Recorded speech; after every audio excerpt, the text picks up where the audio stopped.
Hugot karong ginapahibalo sa Department of Education ngadto sa publiko nga wala gina-require o ginadili gayud ngadto sa mga tulunghaan ang pagpamaligya ngadto sa mga estudyante og booklet o workbook alang sa Catch-Up Fridays ingon man sa uban pang aktibidad sa eskwelahan. Kini human nga makadawat og reklamo ang ahensya nga sumala pa adunay mga kawani sa eskwelahan nga nagapamaligya og naga-require niini sa mga estudyante. Good for General Santos kasi we never practice that one kasi very strict po yung ating schools division superintendent when it comes to that matter na yung mga ganyan na e-commercial hindi po pwede. Gisubli sa maong departamento nga ang maong buhat hugot nga gidili ang catch-up nga matag Biyernes ug uban pang kalihukan sa eskwelahan. Kinahanglan nga dili mag-apil sa mga gasto gikan sa bulsa. Gipahinumduman sab niini ang mga ginikanan ug mga learners nga dili mo accommodate ug mo patronize sa maong dili autorisado nga mga transaksyon. Talaga at ang sinabi nga doon sa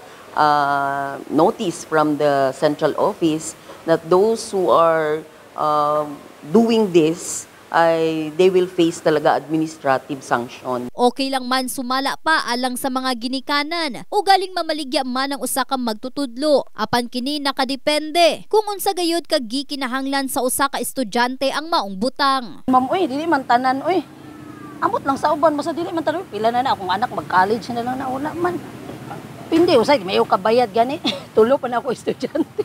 Tangan gid siya sa school, why not? Paliton gid siya kay gamiton man. Pero kay kung dili kailangan, ipugos man nga paliton, di ba? Pero kay siyempre, ang budget. We can report it directly to our schools division superintendent, kay Sir Isagani de la Cruz, or also to our assistant schools division superintendent, at saka sa amin na top management. Siyempre, we need to really understand na yung mga bagay-bagay na hindi pwedeng gawin ay kailangan i-reprimand talaga. In the heart of changing lives, kini si Russell Jean Mantile. Sa Brigada News Gensan, Brigada News.